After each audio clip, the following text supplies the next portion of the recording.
We watch the news. We see war, disease, poverty, man against man. We see billions of poor people displaced by the power brokers. We see the super rich getting richer.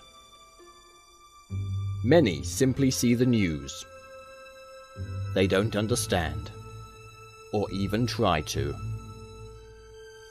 They don't know the bigger picture, the truth about what is really happening out there. The truth is, what happens out there affects us all. And all of those world events are happening not by chance, but by design. All of our lives are being affected by just a few men. Those men are members of an elite group. Their ancestors plotted and schemed just as they do today. Their goals are short and long term.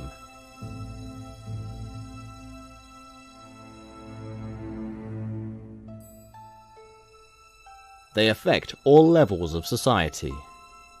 Lawmakers and enforcers, religious and political leaders, movie makers and media moguls, industrial giants and pharmaceutical murderers.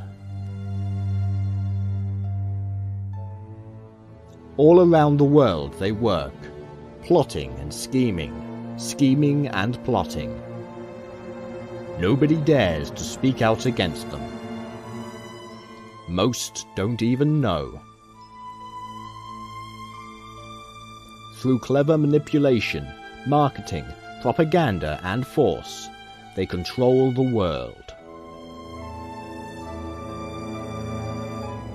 These are not the people you're thinking of. These are not always the politicians, who are often pawns themselves. These people are members of a long line, a golden thread through history that stretches back thousands of years and can be traced through their own bloodline. We have given them many names: Illuminati, New World Order, Priory of Zion, and more. What they do and who they are is such a huge secret that any means is used to keep them safe. I have been at the heart of one such group and seen how they mock the world outside. Welcome to the world of a very real and powerful secret society.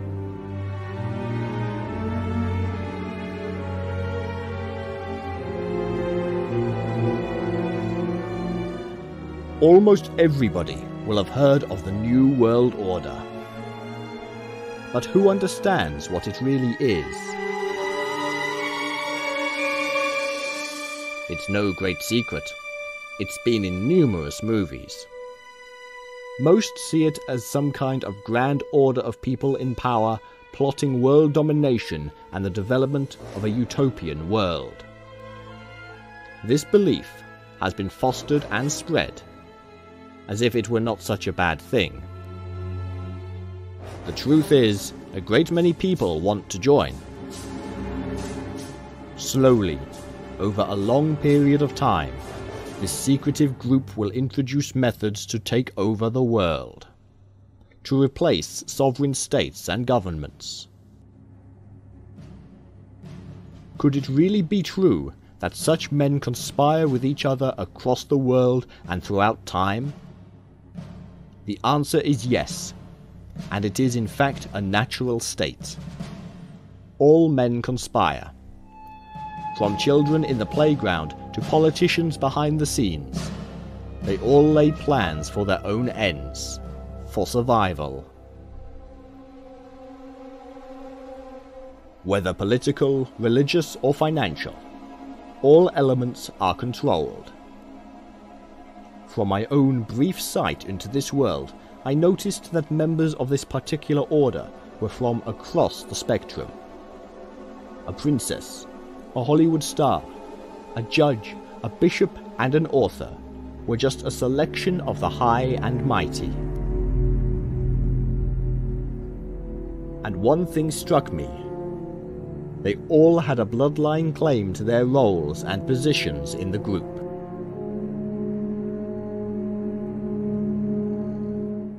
Even my own palm was checked for a special line which would indicate my right to be a member.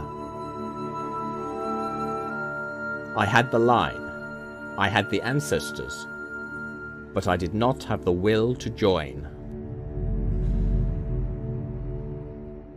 Have you ever wondered why our political leaders always seem to emerge from the same universities? Why those same institutions also give us the leading lights of our military?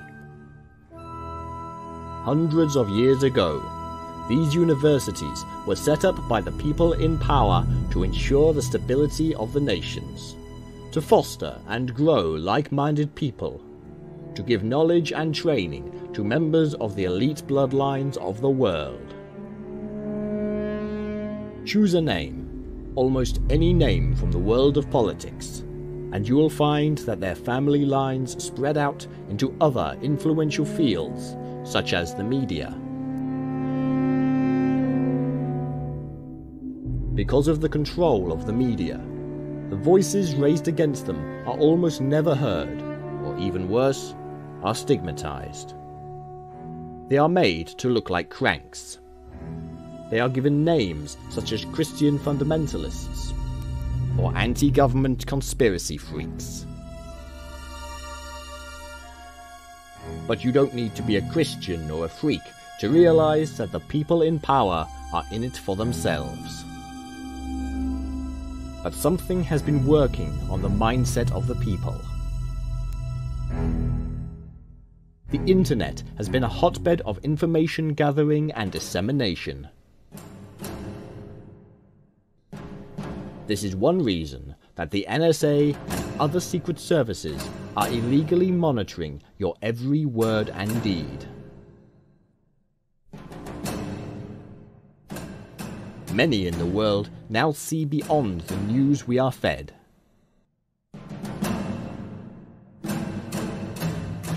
They reject the official story about 9/11. They know there was more to the story of the death of Princess Diana. They realize that there are massive cover-ups over the misdemeanors of the rich and powerful.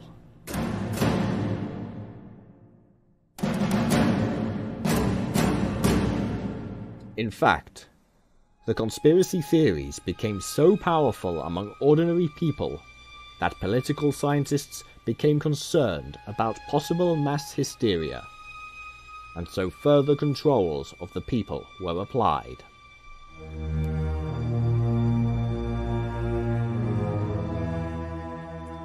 Every level of our lives are now controlled by those in power. From the moment we are born, we are given a number, fed into a machine, and monitored.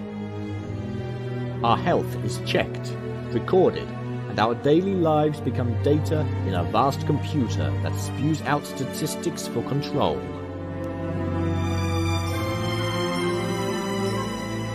We are fed information, news, entertainment from birth. Propaganda manipulating our every thought. In Russia, everything is the fault of the Americans, and in America, it's all the fault of the Red Peril.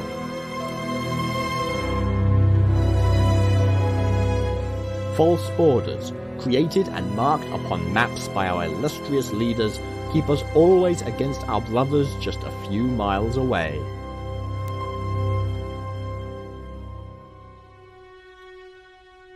Go to university and build up your debt. Buy a house and tie yourself into the bank for 25 years. Pay your taxes to get your bins emptied. Look like this to be accepted in your society. Eat this filth we have repackaged, painted and scented for you. Trust us. We are your leaders.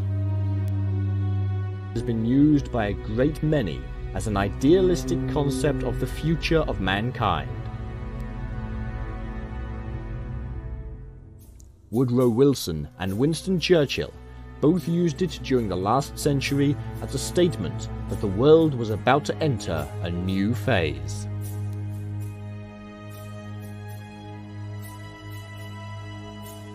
The world had just been through a massive upheaval.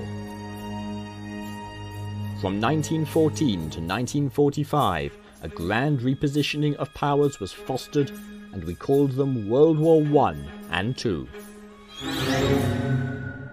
In effect, this was a movement of sovereign states.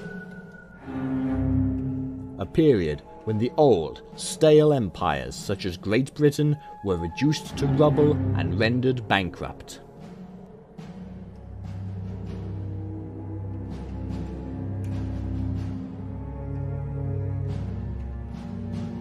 It was part of a grand sacrifice for the great good of the coming new world order.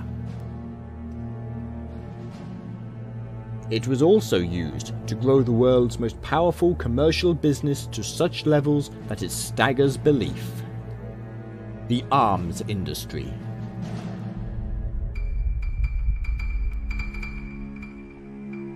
The three biggest arms industries in the world are all in the USA, the very country that came off best following both world wars. Every year, these three companies alone rake in over $100 billion. They employ 500,000 people.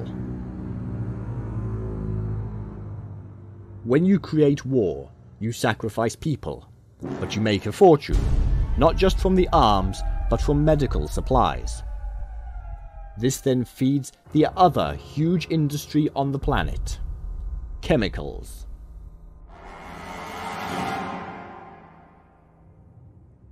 Now, as world trade globalizes, so too do the arms and chemical industries.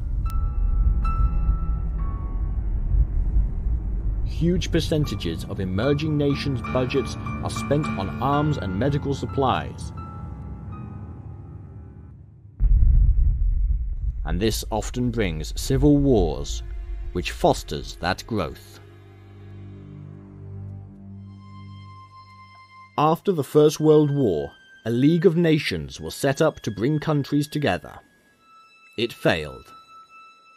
After the Second World War, the title was changed to United Nations, and trillions of dollars now pass through this organization, which has amazing power.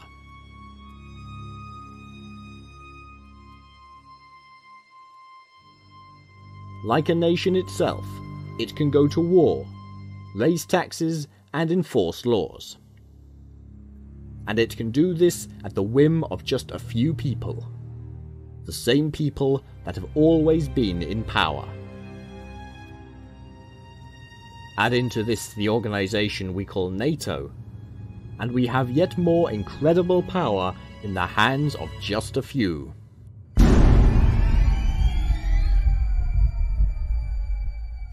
This is conspiring. This is an example of how people get together, decide on a future, and put a plan of action into place to ensure their preferred outcome.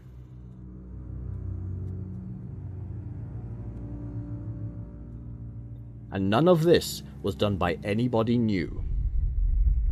All the real powerful decisions were made by people whose ancestors and relatives have always done so.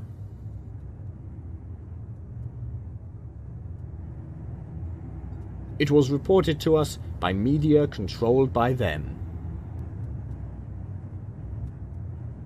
Now, years later, the world is controlled by centralized banks, trade organizations, law courts, religious leaders, and more.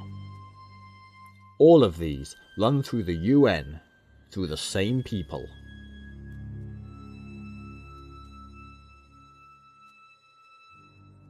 And all of these are led by people spawned and fostered in the same universities from the same stock.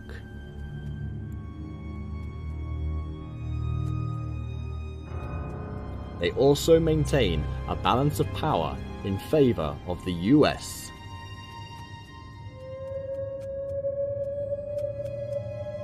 Nobody argued with any of these changes, partly because very few people understood them, partly because those in power owned the media, but mostly because nobody ever wanted to go back to a situation like the World War ever again.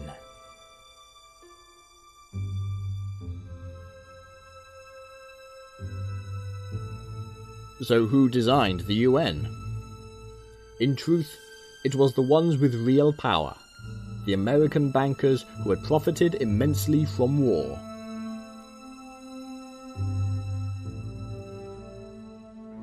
As the system stands today, evolution and capitalism states that simply, the most powerful businesses are the fittest of the species, and will only remain so while there is war or threat of war.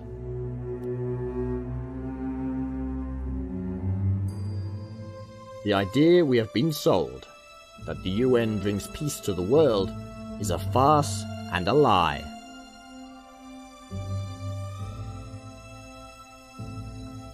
Created, run, and utilized by powerful self-enriching warmongering businesses that sell us bullets and antibiotics.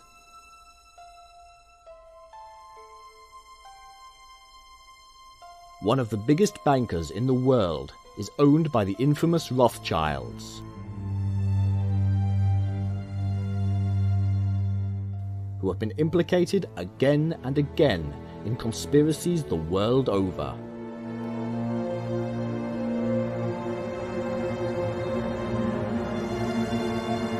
The royal head of state of the United Kingdom banks there. This same royal head also owns stakes in the world's biggest oil company, power companies, uranium mining companies, chemical companies, and retail, amongst others. The Secret Service give a weekly briefing to this head of state, and not to the resident Prime Minister. 500 military advisors in over 30 countries report directly to this person, whose offspring attend the same universities as the power brokers of the world. Grand titles and annual awards are dished out to all those doing a good job for the cause. And almost every order, secret or otherwise, is patronized by them. Pull a thread with the British royal family and you unravel a massive web that reaches around the globe in every industry, in every way.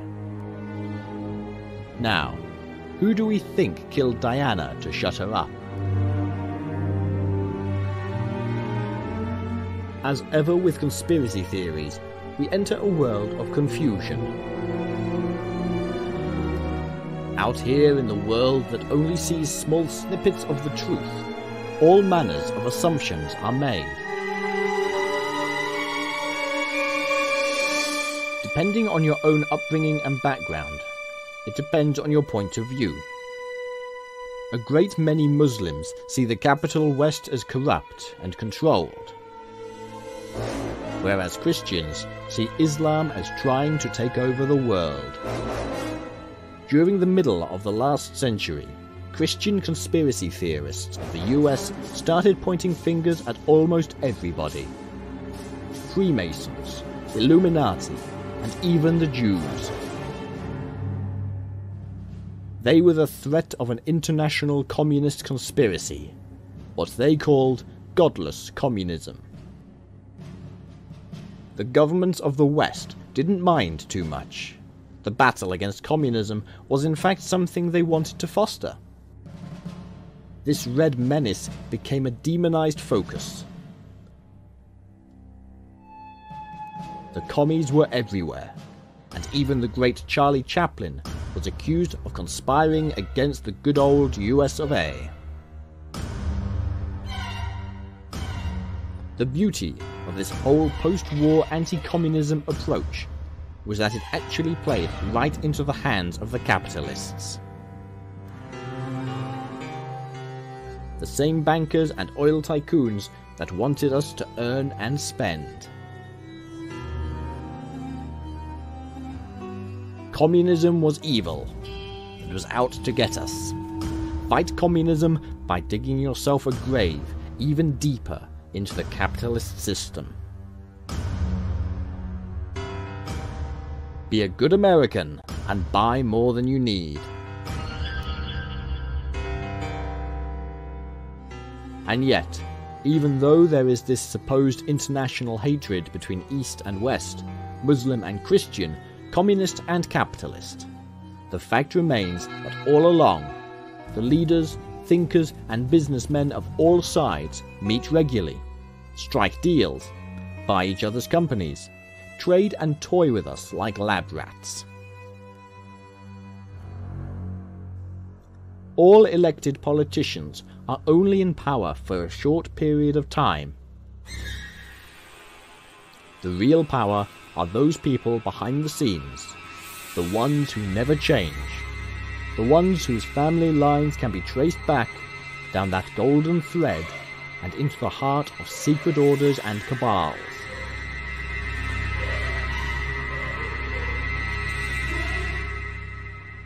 The civil servants of the world have more power than their puppet politicians, and it is these same people that hold regular meetings with counterparts across the world. Whether business, religion, royalty or politics, it does not matter.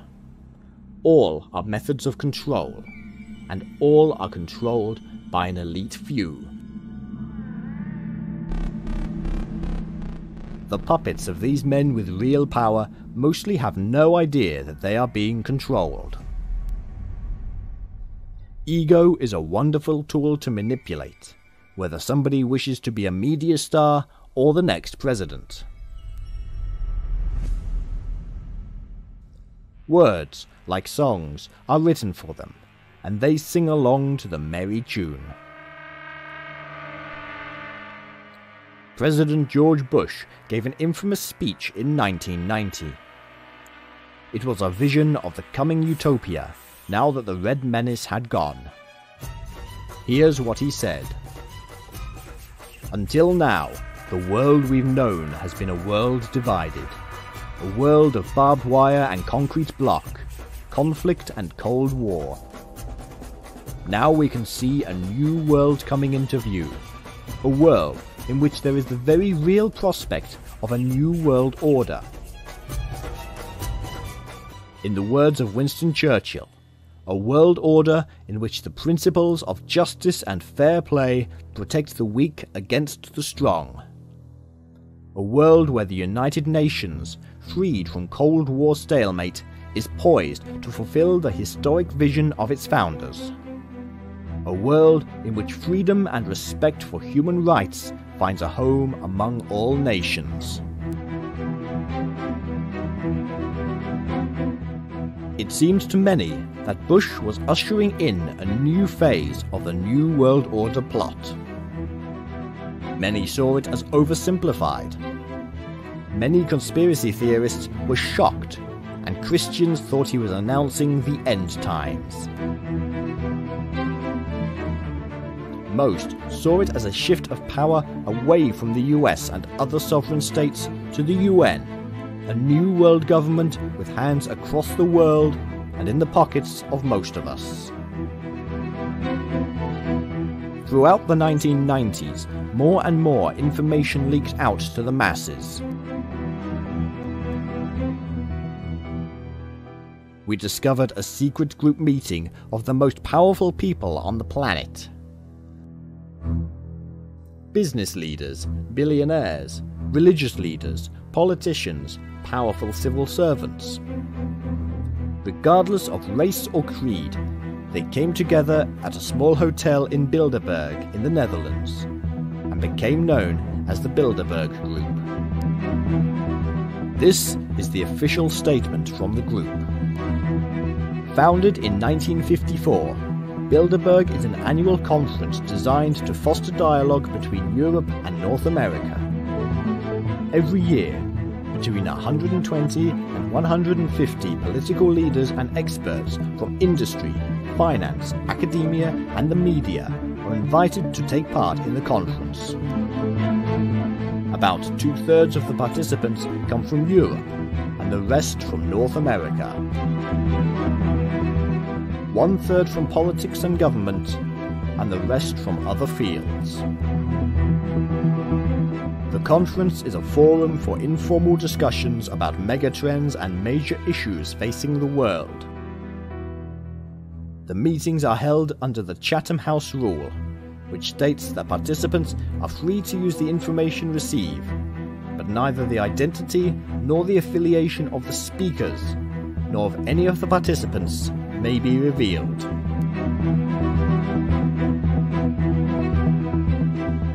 Thanks to the private nature of the conference, the participants are not bound by the conventions of their office or by pre-agreed positions. As such, they can take time to listen, reflect, and gather insights. There is no detailed agenda, no resolutions are proposed, no votes are taken, and no policy statements are issued. There is no detailed agenda.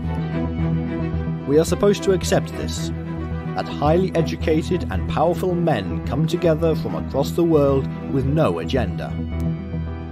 The meetings are secret. Elected and unelected behind closed doors and decide on what happens next. People that run international billion-dollar companies come and influence the politics of the world. What gives them the right? Do we really believe that what is being discussed and decided upon is for the good of all mankind? And this is what we know, and we only know because we discovered it. Had the meetings not been uncovered, then it would still be a secret. What else do we not know? Add on to this one simple annual meeting all the other elements pointed at by conspiracy theorists. The power and influence of Wall Street, the Federal Reserve System, the Council on Foreign Relations, called by some the Shadow Government, and of course, the Trilateral Commission. Again, like the Bilderberg Group, the Trilateral Commission is a meeting of powerful minds. Here's what their website says. The Commission was originally created in 1973 to bring together experienced leaders within the private sector to discuss issues of global concern at a time when communication and cooperation between Europe, North America, and Asia were lacking. The Commission has grown since its early days to include members from more countries in these regions, and it continues to find that study and dialogue about the pressing problems facing our planet remain as important today as in 1973. Problems and threats have changed, but their importance has only increased due to the more interconnected and interdependent world in which we now live. Interconnected and interdependent world in which we now live. On the face of it, that's nice, but the reality has not brought us a safer world. Terrorism, war, disease, hunger, genocide, and more are still rife. Divisions between cultures widen and are fostered. And yet, global business sells arms, medical supplies, engineering and more to all sides. Supplied by the very same people who run and own the multinational companies and governments that also meet secretly behind closed doors.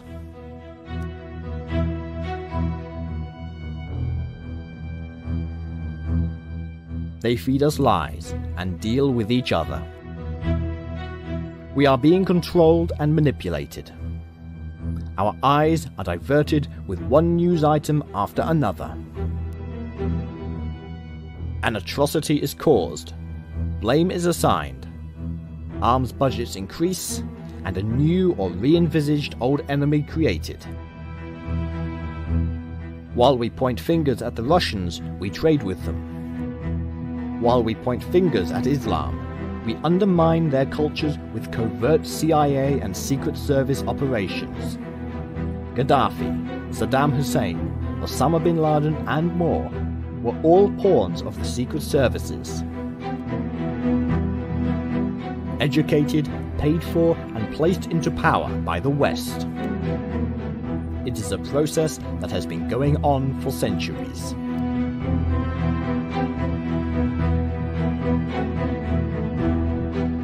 Useful pawns while the sun shines, and useful pawns in a blame game that fosters arms sales and a deeper, more interconnected set of regulations for the world powers. Bringing closer and closer the new world government all the time. Today, the internet is full of conspiracy theories. From the Kennedy assassination to 9/11. Just as those in power foster the talk of little green men in the world of UFOlogy, they leave the conspiracy world to its own devices as crank after crank draws conclusions that are then mocked in mass media. A backlash to the Hollywood films created to mock and simplify the world of conspiracy has been in fact to widen the audience. More and more people run off to search out the truth, whatever that is. When the Da Vinci Code was published, the world asked, did Jesus have a child? A blockbuster followed and more people started to question. A fake secret society, first brought to light in another book, was used by Dan Brown as the powerful cabal that covered up and protected the secret. The Priory of Sion had already been shown to have no real basis in reality, and was in fact grown out of the mind of a few egotistical French men. An order that protects a secret bloodline, has links into royalty and church, has powerful political members and great thinkers. In truth, there is such a society, and one that in fact had mostly the same great masters. It was known about by the original authors who were friends with that Grand Master, and who altered the facts slightly in order not to upset them. They exist to this day. They do have royal patronage, political members, movie stars and more. They meet at an extremely grand location in Cambridge that I have visited with them. Their ceremonies hark back in time to a medieval age, with robes and swords and arcane phrases. And they do seek out the child of Jesus, in the hope of fulfilling a grand design. During my time with these people, I had to pinch myself, because it was like being in a Hollywood movie. A turn of the head, and I was introduced to some extremely famous people. And yet, I could not find the will within me to join in, to be part of the secret world, and so I parted company.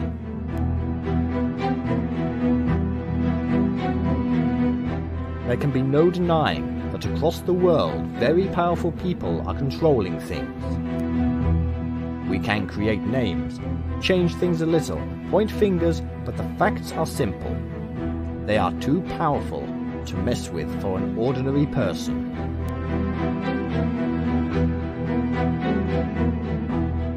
Black Ops, ancient martial religious orders with power in the UN. MK Ultra cover-ups of medical testing on citizens. CIA intrigue, assassinations, and so much more prove beyond all doubt that the world is not as we perceive.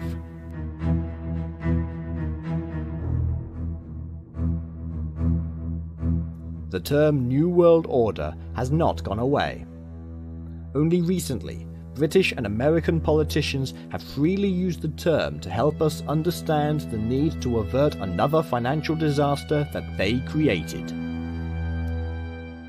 That disaster strengthened the need for a yet more integrated financial system in the world, even if it is with the people we are told are our enemies. A new world is emerging.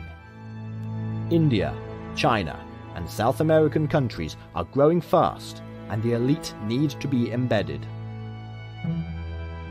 They have succeeded, with bankers and business rushing in to solidify unity across cultures. A burger in Beijing tastes the same as a burger in New York.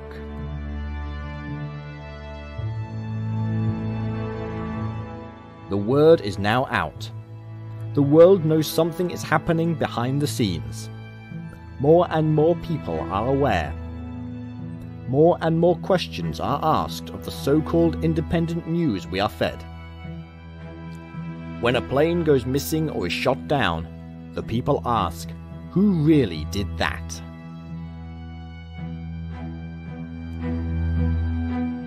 Popular entertainers, musicians, and even talk show hosts are forming anti-elitist friendships and pointing fingers. But there always remains one big question. What is the real purpose of this massive conspiracy, if it truly exists? To many Christians, the conspiracy is an evil plot by Satanists to bring about the end time. We are living in the last days, they say. Those people who are controlling us do so because they made a deal with the devil, sold their souls for power. They will promise us a utopian world, or they plan to bring their satanic empire on earth. They have their own trinity, Satan, the Antichrist, and the false prophet. Numerous people have had the finger pointed at them for all or one of these, and as they die, a new name is chosen. It goes on and on. A fantasy world of religious nonsense.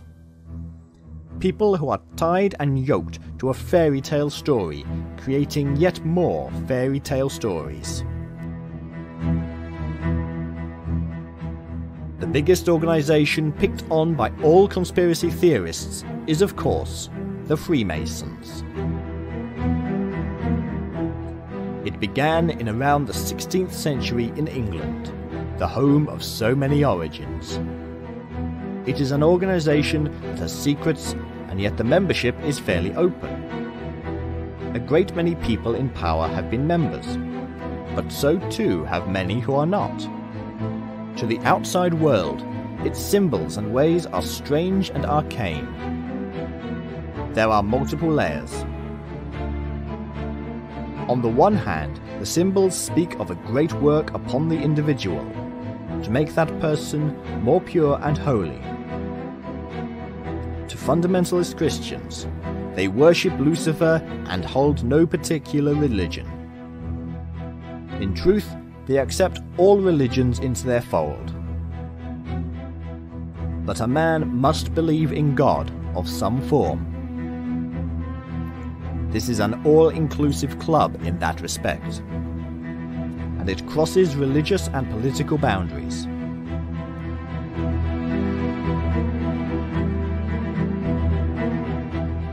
No wonder that people have pointed at it as the origin of the grand cabal that rules the world.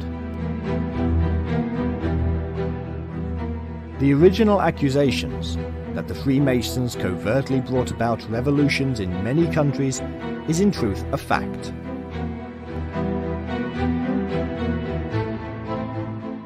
There is no denying that the French, American, and Spanish revolutions and civil wars were fostered by Freemasonic workings. This in turn fostered anti-Freemasonry, especially in the USA.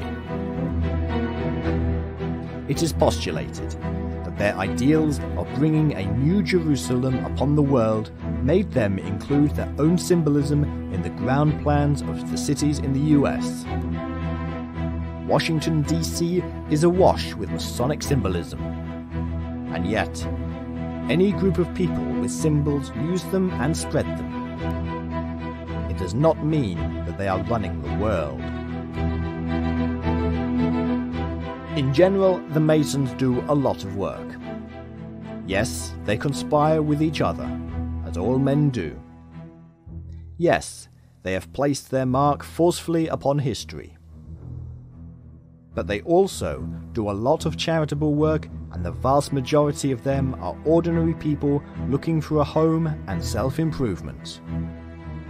It is a society that mirrors evolution, the strongest of the species working together for survival. They claim they promote rationalism in a world of irrationalists.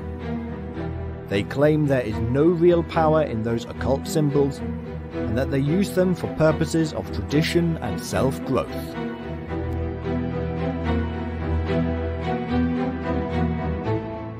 The Latin phrase Novus Ordo Seclorum, which appears on the Great Seal of the USA and the dollar bill, actually means New Order of the Ages, and not New World Order. They say it speaks of the New World of America, a new independent state, free of the bounds of old Europe. They also say that they have no intention of rebuilding the Temple of Solomon, because it is there for symbolic purposes. I myself have met many Freemasons, some powerful, others not. I have never yet looked at one and thought to myself, yes, you're an evil, power-hungry monster. The ones I have met have been more interested in the process of self-improvement, of meeting like-minded friends, and of course, helping them get ahead in business. It is such a vast organization that almost anything you want to throw at them will find a home. Accuse them of political intrigue and you will find it, because a great many politicians are members.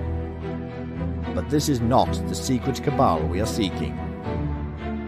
This is a club of men used for many purposes, and like any other institution, it is used occasionally by those in real power. The same can be said of a political party, religious group, or trade union.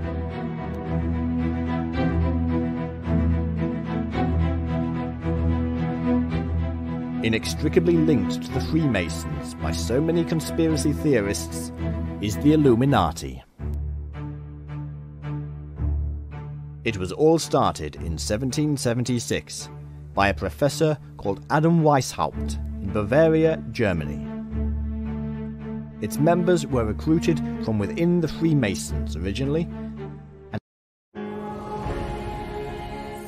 and advocated secularism, liberalism, and republicanism.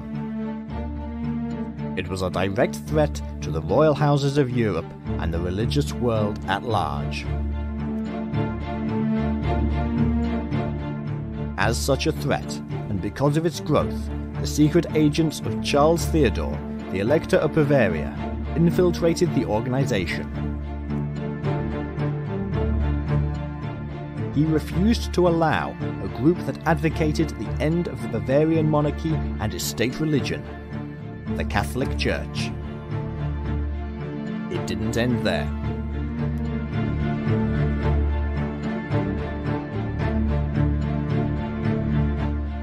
Even after the suppression and supposed dissolution of the Illuminati, it was claimed that they had continued and gone underground.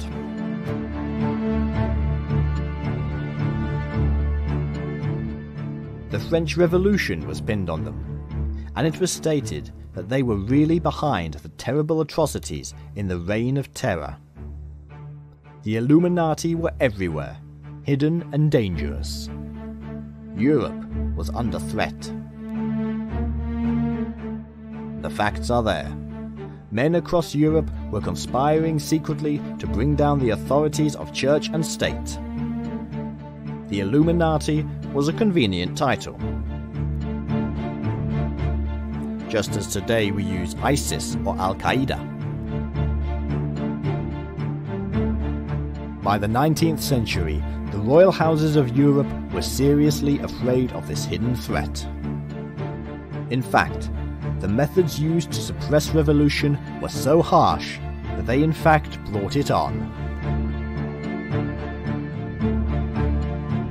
By the 20th century, the myth of the Illuminati was so strong and still alive that it was being claimed they had infiltrated every level of society, and that, in reality, it was serving the Jewish elite.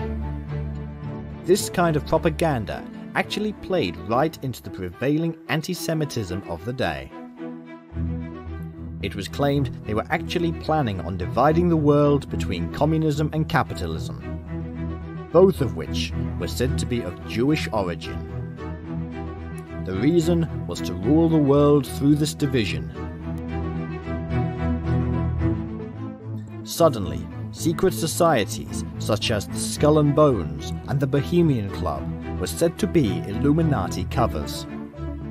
A new world order was being created by this secret cabal through many seemingly separate organizations.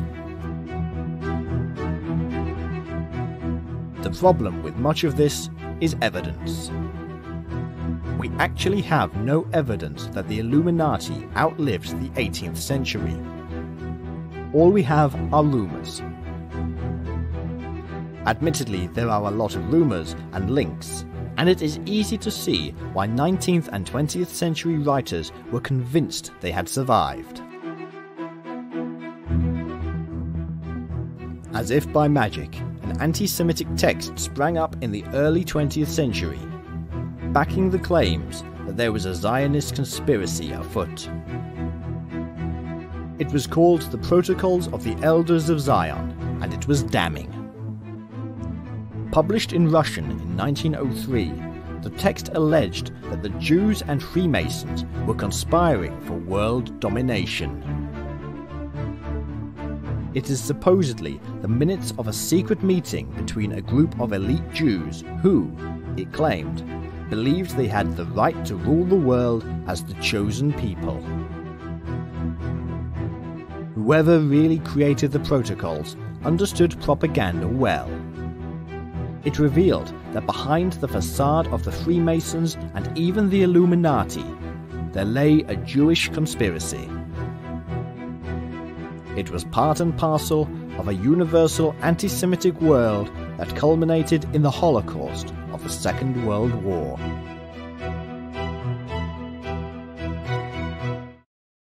The protocols have been proven beyond doubt to be fake, and were in fact created by the secret police of the Russian Empire before the bloody revolutions. Unfortunately, it hasn't stopped the conspiracy theorists using it again and again as evidence.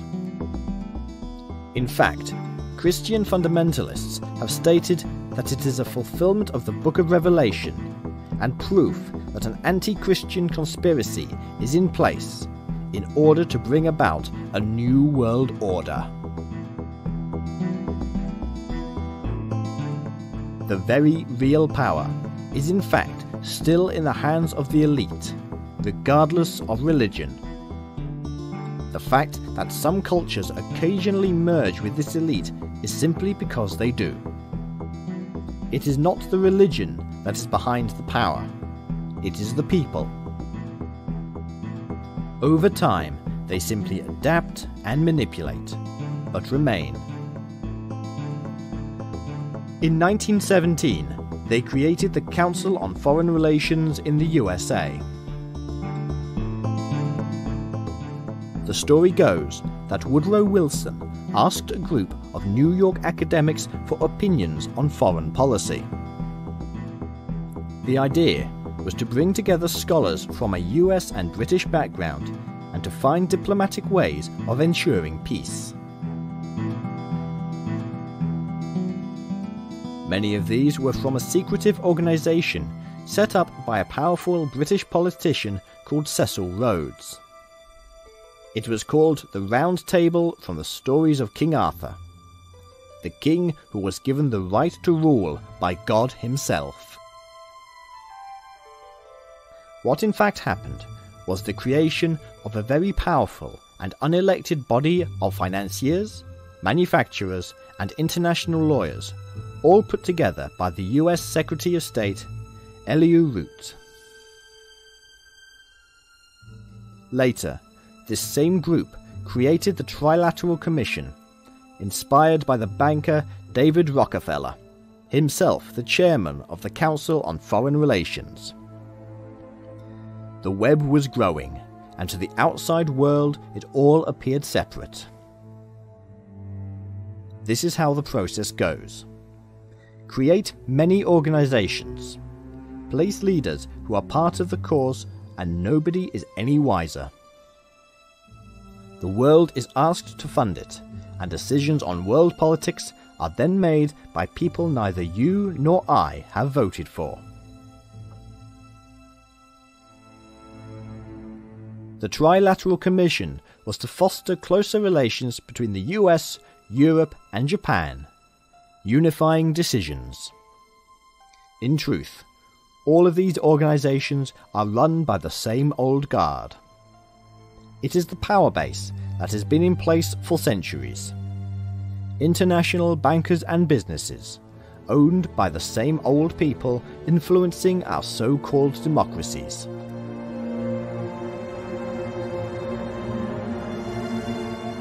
There is no true independence won on the 4th of July. There never was. No president of the US has ever been elected that was not part of the gang or could be manipulated by the gang. No president or prime minister dare argue with such power. When anybody does rock the boat, they are removed. We have seen enough suspicious assassinations to know this to be true. A Democrat member of the United States House of Representatives, Larry McDonald, said in a book from 1976, "The drive of the Rockefellers and their allies is to create a one-world government, combining supercapitalism and communism under the same tent, all under their control." Do I mean conspiracy? Yes, I do. I am convinced that there is such a plot, international in scope, generations old in planning, and incredibly evil in intent.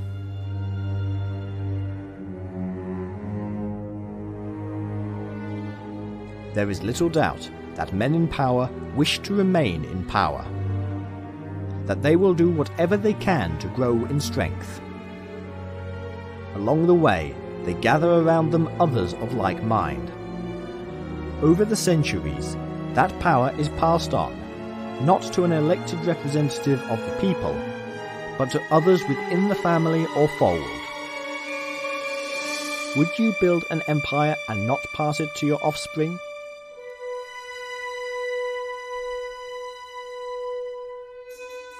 Manipulation, promises of wealth, propaganda and bullying are all tactics used again and again, and have been used for eons. Just because those people deny or ridicule accusations of conspiracy does not make the conspiracy any less true. The Council on Foreign Relations is an imperial hierarchy, a group of unelected people who lead us. They have been shaping American and European policy for decades in union with other similar organizations such as the Bilderberg Group. In 1940, the science fiction writer H.G. Wells wrote a book called The New World Order in which he discussed the open conspiracy. He said, "Countless people will hate the New World Order, be rendered unhappy by the frustration of their passions and ambitions through its advent, and will die protesting against it. When we attempt to evaluate its promise, we have to bear in mind the distress of a generation or so of malcontents, many of them quite gallant and graceful-looking people.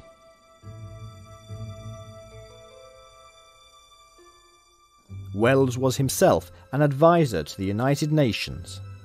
He knew what was going on and even fought for it. His popular fiction, The Time Machine, is an insight into the reality he could not openly speak of. A future world divided between them and us. A world of people controlled, who have lost their voice and spirit. At the time Wells was writing his books, there was a world war afoot. It was a continuation of unfinished business from World War I. It was a social and political revolution in Europe that spread across the world. The outcome of these two wars was simple, and was, in fact, what the Illuminati had been looking for. The old ruling elite, the old royal families, the religious power bases of Europe were altered beyond recognition. Great Britain simply lost its empire. Everything changed, and power shifted to the New World. New groups were set up, or old groups altered in shape and function. Very few of them elected. Jobs were created for the boys, and the world suddenly divided east and west. A new spurt of growth occurred in arms around the world. Trillions of dollars made on the back of fear. Before the war, the same bankers and businessmen that set up many of the new groups were in fact helping to foster and pay for a man called Adolf Hitler and his band of brothers to come to power. Hitler wanted to wash away the old Reich and bring in a new world order. He had promise, but he was also expendable. After the war, a great many of the Nazis and their knowledge were taken away to the New World and used secretly for yet more power games.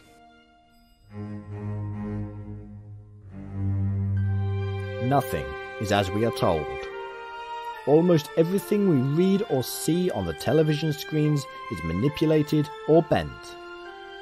Eventually, the majority end up believing in what they are being fed and begin feeding it to others.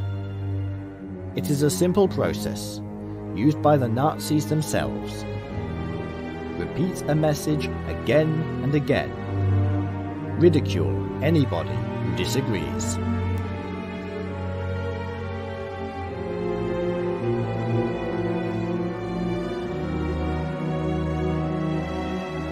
The moves being made are gradual and for good reason. If China, with its huge population, were to open up to Western ideas overnight, there would be chaos and revolution. It has to move slowly, build up the economy through trade and internal investment. It has to come into balance with the West, rather than being exposed to it and cause massive jealousy and resentment. In some ways, regardless of our opinions of the Chinese government, they are saving lives by working this way. Revolution has always caused massive bloodshed. The same is true of the West in many respects. We simply cannot place a one-world government into power overnight. Too many nationalistic sentiments would cause international outrage. It has to be done slowly. And we must not forget that there are those groups in the world who see the corruption of the Western way and are fighting against it. This has yet to be met with force and propaganda, and this takes time, and is a useful tool to raise yet more arms revenue. The gradual nature of the New World Order is easy to map. From the 1800s, new international groups have been fostered to meet behind the scenes and grow the beast. A fraternity of brothers, crossing borders and religious barriers, meeting behind the scenes and making deals.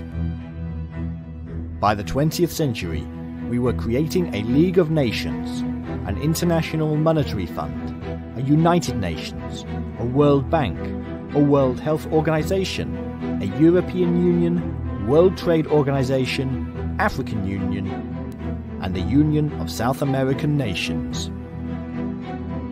These are just a few of the powerful clubs around the world where the members are more often than not placed into power, not elected. And we are told repeatedly that we live in a democracy.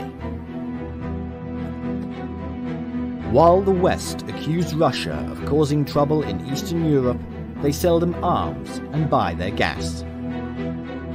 While we bolster one regime in Africa, we sell the other side weapons and food. The surface story is thin. It has always been this way. As Lawrence of Arabia was convincing the Arabs that Great Britain was on their side, the Brits and French were plotting to carve up their land between them and siphon off the oil. Indeed, the British Secret Service were even in talks with the enemy, the Turks. The question is not whether a world government will ever happen. The question is not even when. The question is, why are we not fully aware that it already exists? The answer is smoke and mirrors. Distractions are everywhere. While the major Secret Service organizations of the globe are busy collecting data on our every word and deed, the governments are passing legislation empowering them to do so. Because of the perceived threat of terrorism, a threat they created through their actions and have utilized again and again. Israel and Palestine are in such a mess because of the British and French messing around in other people's territories. It is not a Jewish holy land and never was. But it was convenient. Massive distractions are everywhere. We're so bombarded with them now that we hardly know what's happening in our own lives, let alone being able to see the child of the New World Order has grown into a fully formed and functioning organization. The banks, the media, the politicians, industry, religion, and royalty are all members of this New World Order, and they all meet regularly at the highest level to decide on the next move. Thousands of intelligent men and women then run around with small parts of the bigger picture and make it happen. Eventually, the lies become reality, and we, the people, do the master's bidding. With all the modern technology that now surrounds us and entraps us, with all the science and evolutionary evidence, with satellites out in space and visions of subatomic particles crashing into each other, we ought to have arrived at a place where the yoke of mystery and religion no longer held us under its spell. And yet, billions of people still believe in God, ghosts, and life after death. Our ruling elite, the ones behind the scenes, the ones who are currently holding the golden thread of time woven by their ancestors, are no different. How do I know this? During my time with the Order in the UK, I was amazed to discover that at the very heart and right at the very top was the belief that the thing they called God holds sway. That it was of paramount importance to everything they did. That their power was given to them by this deity, and that it was their solemn duty to follow through as their ancestors had done. This is no joke.